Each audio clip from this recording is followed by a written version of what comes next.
नमस्कार। तो आज एक दूसरी जानकारी लेकर मैं हाजिर हूं। बिहार से लेकर दिल्ली तक आज सियासी घमासान मचा रहा। बिहार की विधानसभा में आरजेडी के नेता तेजस्वी, मुख्यमंत्री नीतीश कुमार में नोक झोंक आपने देखी ही।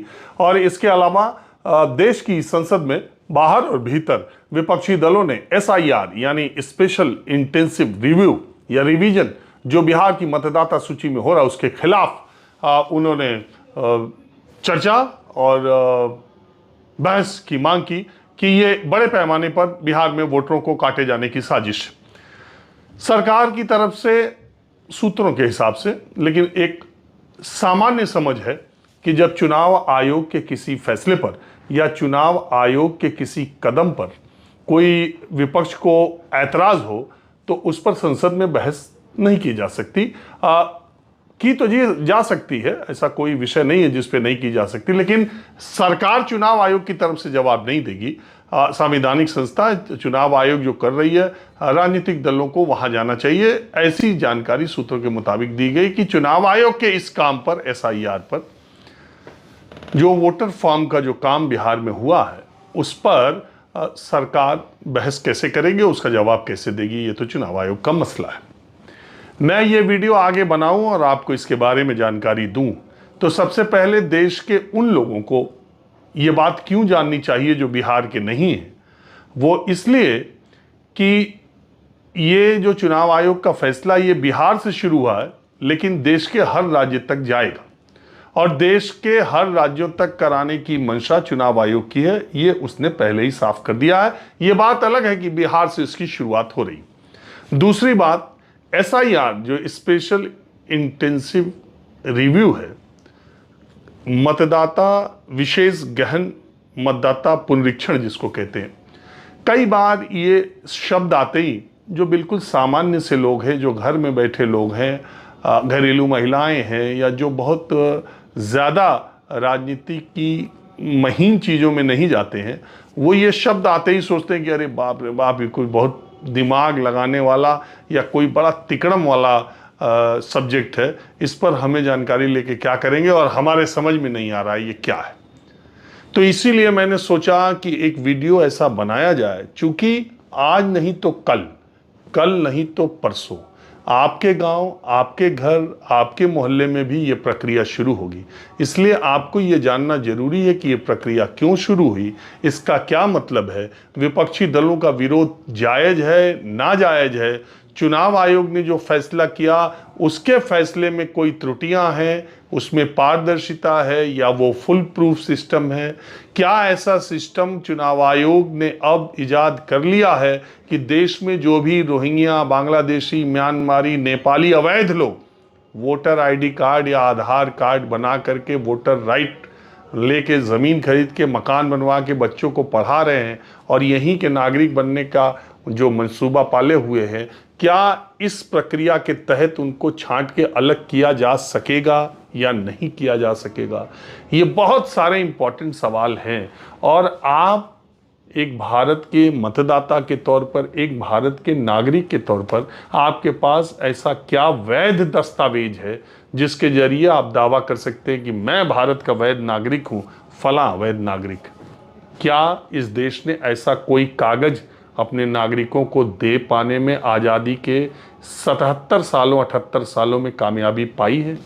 इस देश के, मैं हमेशा एक बात कहता हूं, अगर अभी विदेश से आया व्यक्ति अगर आ करके दिल्ली में सवेरे पूछे कि भाई साहब अभी मैंने अखबार में पढ़ा है कि ration card, voter ID card, Aadhaar card, चुनाव आयोग ने सुप्रीम कोर्ट के हलफनामे में कहा है कि ये नागरिकता के दस्तावेज नहीं है, तो कृपया आप मुझे बताएंगे कि देश की, दुनिया की तीसरी अर्थव्यवस्था, दुनिया का सबसे बड़ा लोकतंत्र, चीन की आबादी के बाद सबसे ज़्यादा आबादी वाला देश और सबसे ज़्यादा विदेशों में डंका पीटने वाले देश के पास भारत के नागरिकों का वैध दस्तावेज कौन सा है? अगर आप कहेंगे आधार कार्ड, वो कहेगा सुप्रीम कोर्ट में तो चुनाव आयोग ने कहा है कि ये नागरिकता का दस्तावेज नहीं है। अगर आप कहेंगे वोटर ID कार्ड तो वो कहेगा कि ये तो नहीं है। राशन कार्ड तो कहेगा ये भी नहीं है। तो आप कहेंगे मेरे पास पासपोर्ट है। अब देश में कितने लोगों के और कितने प्रतिशत के पास पासपोर्ट है, ये आंकड़ा आप अच्छी तरह समझते हैं। अब वो पूछेगा कि आप पासपोर्ट कैसे बनवाते हैं, तो कहे हम तो पासपोर्ट आधार कार्ड पर बनवाते हैं। तो कहे आधार कार्ड तो आपके देश में नागरिकता का अधिकार नहीं है, तो फिर पासपोर्ट कैसे नागरिकता का अधिकार है। फिर आप कहेंगे नहीं हम निवास प्रमाण पत्र बना लेते हैं, वो तहसील कचहरी से बनता है। कहेगा पैस कैसे बनता है, कहे ऑनलाइन भी बनता है ऑफलाइन भी बनता है। कहे ऑनलाइन कैसे बनता है, कहे आधार कार्ड के जरिए। तो कहे यार आधार कार्ड के जरिए तुम्हारे यहाँ ड्राइविंग लाइसेंस भी बन रहा है, तुम्हारे यहाँ पासपोर्ट भी बन रहा है, तुम्हारे यहाँ निवास प्रमाण पत्र भी बन रहा है, फिर चुनाव आयोग सुप्रीम कोर्ट में ये क्यों कह रहा है कि नागरिकता की ये वैध दस्तावेज नहीं है। तो ये जो सवाल मैंने आपसे उठाए, आप बिहार के नहीं हो के आप पंजाब के, जम्मू कश्मीर के, दिल्ली के, उत्तर प्रदेश के, हरियाणा के, पंजाब कहीं के हैं, तो ये सवाल आपके दिमाग में भी कौंधना चाहिए, और आज नहीं तो कल कौंधेगा ही। तो बिहार में क्या हुआ, सबसे पहले ये जान लीजिए। बिहार के चुनाव से ठीक पहले 24 जून को चुनाव आयोग ने एक ऐलान किया कि इस बार 2003 के बाद विशेष मतदाता पुनरीक्षण कार्यक्रम बिहार में चलाया जाएगा और 1 महीने चलेगा, यानी 25 जुलाई तक जो वैध मतदाता होंगे उन्हीं का नाम वोटर लिस्ट में आएगा, और जो भी अवैध रूप से मतदाता बने हैं, जो लोग मर गए हैं और जिन लोगों का पता बदल गया है या अस्थायी रूप से वो अपनी जगह बदल चुके हैं या 2-2 जगह वोटर हैं, ऐसे लोगों का नाम काट दिया जाएगा और वैध मतदाताओं का रखा जाएगा। इसके बाद से शुरू हुआ कि ये प्रक्रिया क्या होगी। ये लोकसभा चुनाव जो साल भर पहले हुआ बिहार में, तब इसकी बात क्यों नहीं हुई। विधानसभा चुनाव से पहले ये बात कैसे हो रही है और ये व्यवस्था क्यों बनाई जा रही है बिहार विधानसभा चुनाव से पहले। तो चुनाव आयोग ने फिर मामला, ये सवालों के बीच चुनाव आयोग ने कुछ ही दिन के बाद ये बात एकदम क्लियर हो गई कि 7,90,00,000 मतदाता जो 2024 में मतदान किए हुए थे, उनकी मतदाता सूची का प्रिंट आउट निकाला गया और बूथ लेवल ऑफिसर यानी बीएलओस को, एक बूथ पे जितने वोटर होते हैं बीएलओ की जिम्मेदारी होती है, बीएलओ को वो प्रिंट आउट निकाल करके दे दिए गए, जिसमें साफ तौर पे ये लिखा था कि 2003 की मतदाता सूची में जो लोग शामिल होंगे उन्हें सिर्फ मतदाता सूची का फोटोस्टेट और अपने क्रमांक को अंकित करके वो फॉर्म जमा कर देना है। उसको कोई नागरिकता का दस्तावेज देने की जरूरत नहीं है। लेकिन बाकी लोगों के लिए एक नियम बनाया गया। वो नियम ये बनाया गया कि 87 से पहले पैदा हुए लोगों के लिए अलग व्यवस्था, 87 से 2003 तक पैदा होने वाले के लिए अपने अभिभावकों में से किसी एक का पता, 2003 के बाद के लिए अपने माता पिता दोनों के भारतीय नागरिक होने का, तमाम चीजें कही गई। 11 दस्तावेज उसमें लिखे गए। कई बार इसकी चर्चा आपने सुनी। बीएलओज ने लेकर के जाके शुरू किया, फॉर्म बांटना शुरू किया, और 2 ही दिनों के बाद ये पता चला कि इन दस्तावेजों के आधार पर अगर मतदाता विशेष गहन पुनरीक्षण कार्यक्रम हुआ तो ये सफल नहीं हो सकता। इलेक्शन कमीशन ने तुरंत ही स्थिति की नजाकत को भांपते हुए अपने मौखिक आदेश से बीएलओज को 2 जुलाई के बाद ही ये कह दिया कि आप जितने फॉर्म बांट चुके हैं, आप फॉर्म को जल्दी से जल्दी बांटिए और जल्दी से जल्दी भरवा के वापस लाइए। कागज हो तो ठीक, ना हो तो ठीक, आधार कार्ड हो तो ठीक, फोटो हो तो ठीक, फोटो ना हो तो ठीक। आधार कार्ड की संख्या, मोबाइल नंबर और एपिक कार्ड यानी मतदाता पहचान पत्र की संख्या को अंकित कर दीजिए और तुरंत अपलोड कर दीजिए। आपने देखा, मैं खुद बिहार के 15 जिलों में गया था, मैंने खुद जमीन पर यह पूरी अव्यवस्था देखी। बड़ी संख्या में बीएलओज ने फॉर्म बांटे, खुद ही भरे, कई जगह उन्होंने खुद ही साइन भी किया। चुनाव आयोग और स्थानीय अधिकारी इसको नकारने के लिए तमाम बातें कहते रहे, लेकिन जमीनी सच्चाई यह है, आज भी आपको बिहार में ऐसे लोग मिल जाएंगे जो 2003 की मतदाता सूची में जिनका नाम था, उन्होंने चुनाव आयोग से छपे हुए उस फॉर्म की शक्ल तक नहीं देखी। बीएलओज ने कहा आपकी कोई जरूरत नहीं है, वो फॉर्म भरा जा चुका। बहुत सारे ऐसे मैंने भी कार्यक्रम किए मैंने जिन बीएलओ से बात की उन पर एफआईआर तक दर्ज हो गया, सस्पेंड हो गए, सैलरी रोक दी गई। फिर बाद में मैंने सोचा कि इतने छोटे स्तर के कर्मचारियों पर अगर कार्रवाई हो रही है तो मैंने उनको दिखाना बंद कर दिया। लेकिन मैं आज पूरी, एक पत्रकार अजीत अंजुम जो हमारे सीनियर भी हैं, हमारे संपादक भी रहे हैं, आपने उनकी तमाम स्टोरीज को देखी जिन्होंने बहुत व्यापक पैमाने पर अव्यवस्था और जो कोरम पूरा करने की बात थी उन्होंने दिखाई, तो उन्हीं के ऊपर एफआईआर हो गया कि सरकारी कार्य में बाधा डाल रहे थे।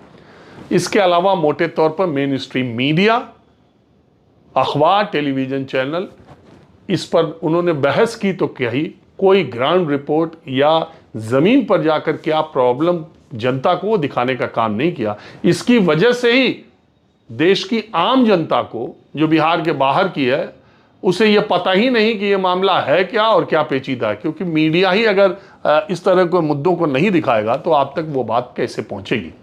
अभी मैं देख रहा था जो विरोध हो रहा है वो देखिए, अगर इतने वोट कटेंगे तो आप ये नहीं कह सकते 7 करोड़ 90 लाख में से 7 करोड़ 19 लाख के फॉर्म जमा हुए, अभी 70 लाख वोटर्स का मर गए हैं, जगह बदल दिया है, 15 लाख के वोटरों के फॉर्म वापस नहीं आए।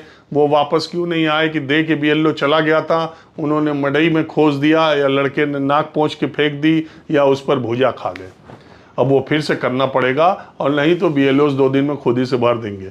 तो अब मरे हुए लोगों की संख्या जो आ रही है, अगर वो 20 लाख के आसपास है, तो ये भी सोचने वाली बात है कि 2024 के लोकसभा चुनाव में जिन लोगों का नाम मतदाता सूची में था, एक साल में 20 लाख लोग अगर बिहार में मरे हैं तो ये भी एक संख्या बहुत बड़ी है। और अगर मरे हुए लोग 2024 के लोकसभा चुनाव में भी वोटर थे, तो फिर चुनाव आयोग 2024 के लोकसभा चुनाव में कौन सी मतदाता सूची को रिव्यू कर रहा था, क्योंकि रिव्यू करने का काम तो लगातार चलता रहता है।